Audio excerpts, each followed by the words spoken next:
新型冠状病毒所造成的疫情正在慢慢的处理中，虽然说病例是在不断的增加中，但是我们的控制也达到了前所未有的高度。目前全省已经进入了1级警戒状态，同时呢，给我们带来一个好消息，那就是目前来看，专家正在研制一个病毒疫苗，估计不到几个月的时间吧，应该这个疫苗就能出现了。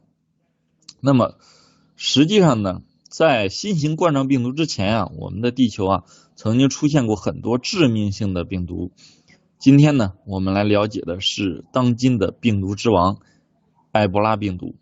相信大家都看过科幻片，有一些丧尸电影中，其实在丧尸电影中很多的比如说 T 病毒就是埃博拉的原型。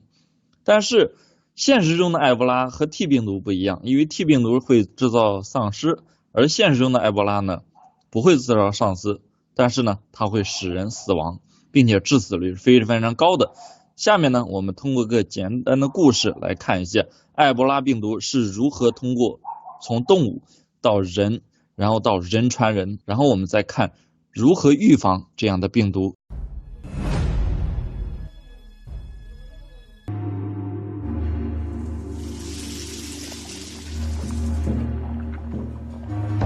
This is the story of how my village survived Ebola. Bats brought the tiny Ebola germs, too small to see, so small, yet so dangerous. Without realizing, Grandfather rubbed a little blood in his eye. Ebola germs came into his body.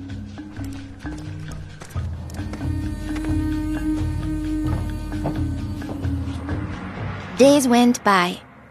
Then Grandfather got a terrible fever and weakness.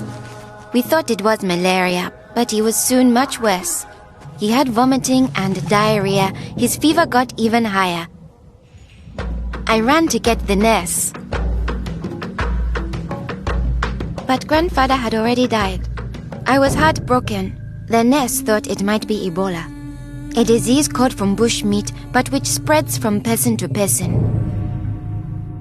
Others in our region had already died of this new disease.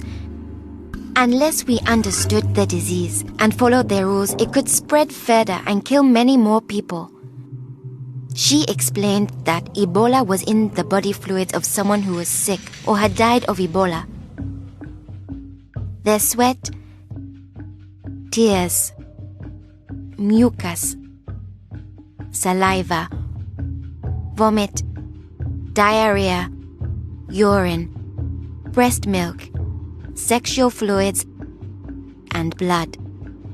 When we touch a sick person's body fluids, the Ebola germs can get into small breaks in our skin or into our eyes, nose, or mouth. The Ebola germs spread into our body and make us sick. When somebody dies of Ebola, that body is much more contagious. No one should ever touch the dead body. The nurse advised us to wash our hands with soap and water right away. She contacted the trained burial team to help us bury Grandfather's body safely. The burial team came. They comforted us and explained what they had to do to protect us. The team wore protective clothing that kept them safe from the dangerous germs.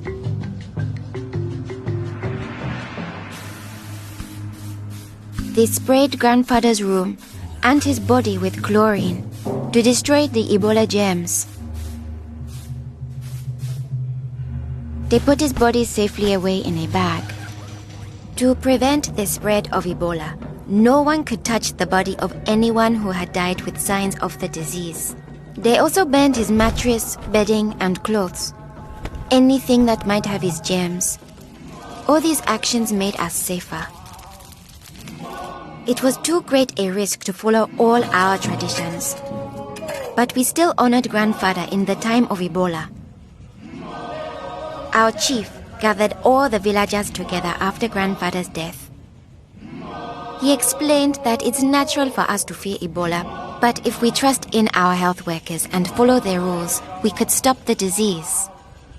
The nurse explains to us, when a person has symptoms such as fever, don't touch them. Get them to the treatment center right away. They will have the best chance of surviving and they won't spread Ebola. She advised us to wash our hands with soap and water many times a day. The whole village agreed to follow these rules. Since we all had close contact with grandfather, we were at risk of getting Ebola. We had to stay home. A health worker visited us every day to see whether we had fever or signs of sickness. We would show signs within 21 days if we had Ebola.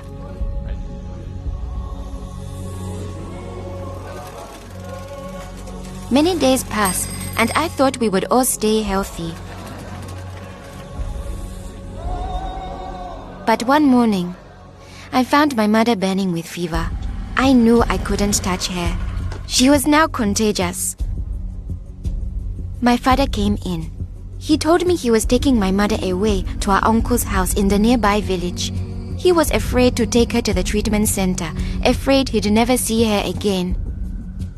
I knew I had to stop them. I was young, but I stood up to both of them. I told them if this could be Ebola, she must go to the treatment center right away. We needed to trust in our health workers to save her, save ourselves, and save our village. I saw in their faces that they understood. Running away would only lead to more death and suffering. My mother tested positive for Ebola. They found her a bed. At first, the health workers looked scary, but I knew they wore the suits to protect themselves. And inside, there were normal people like the nurse. They took good care of my mother. They gave her fluids, medicine, and food, and helped her body stay strong to fight Ebola.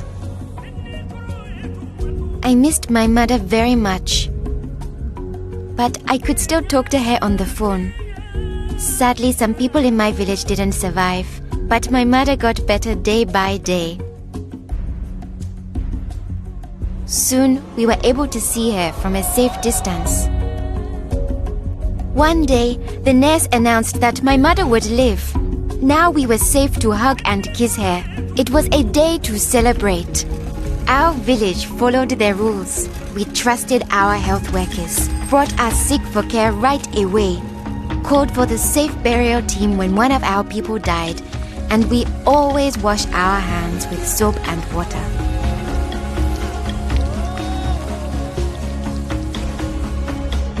Our village survived Ebola.